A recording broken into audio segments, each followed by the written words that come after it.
দুমড়ে মুচড়ে যাওয়া এই বাস দেখলেই বোঝা যায় দুর্ঘটনার ভয়াবহতা। এই বাসে করেই ঈদের দিন নারীর টানে বাড়ি ফিরছিলেন মানুষ। হয়তো ইচ্ছে ছিল পরিবারের সাথে কাটবে তাদের আনন্দঘন মুহূর্ত, তাই তো স্বজনদের জন্য নিয়েছিলেন নতুন জামা কাপড় উপহার, যা আজ পড়ে আছে রেল লাইনের পাশেই। পাশ থেকে আসা ট্রেনের ধাক্কায় দুমড়ে মুচড়ে গেছে বাস। মুহূর্তেই যাত্রীদের আনন্দ রূপ নিয়েছে শোকে। একে একে ঝরে গেছে 12 জনের প্রাণ। রোববার রাত 2:45 দিকে কুমিল্লা সদর দক্ষিণ উপজেলার পদুয়ার বাজার লেভেল ক্রসিংয়ে ঘটে এমনই মর্মান্তিক দুর্ঘটনা। এতে আহত হয়েছেন বেশ কয়েকজন। খবর পেয়ে তাৎক্ষণিক ঘটনাস্থলে এসে সেনাবাহিনী, police, fire service, red crescent সদস্যরা উদ্ধার কাজ চালান। নন ইনভার্টার এসির দামে ঘরে আনুন বিদ্যুৎ সাশ্রয়ী ইনভার্টার এসি। এখন 1.5 ton my one inverter AC মাত্র 48,900 টাকা পাওয়া যাচ্ছে মিনিস্টার শোরুমে। প্রত্যক্ষদর্শীরা জানান, রাত 3টায় চট্টগ্রাম থেকে ঢাকাগামী ওয়ান আপ ট্রেন কুমিল্লা পাদুয়ার বাজার বিশ্ব রোড অতিক্রম করছিল। এমন সময় চাঁপাইনবাবগঞ্জ থেকে নোয়াখালীগামী মামুন স্পেশাল নামে একটি যাত্রীবাহী বাস ওই লেভেল ক্রসিং পারাপার হচ্ছিল।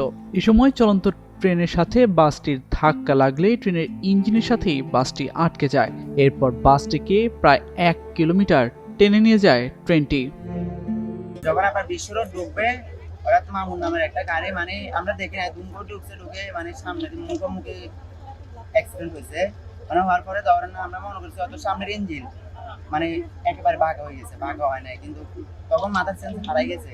তখন আমরা চিল্লাইতেছি, কইতেছে ভাই তাড়াতাড়ি নামে। এখন পুরো বলতেছে যে কিভাবে নামবো চলন্ত গাড়ি। তো তারপর আমরা বসে রয়েছে, বসবার পরে যখন দাঁড়াবার পরে তখন কেউ ছিল না। যখন ট্রেনটা বের করছে আমরা 3 জন নামছি, আমি আর আমার ফ্রেন্ড, ওরা 2 জন, 3 জন নামছি। নামার পরে সাথে সাথে দেরি করে নেই এদিকে যাই আমরা লোক ডাকছি। ভিতরে তো লাশের অবস্থা দেখে তো মাথা মুথা খারাপ হয়েছে, বাচ্চারা সিরিয়াল নিবি।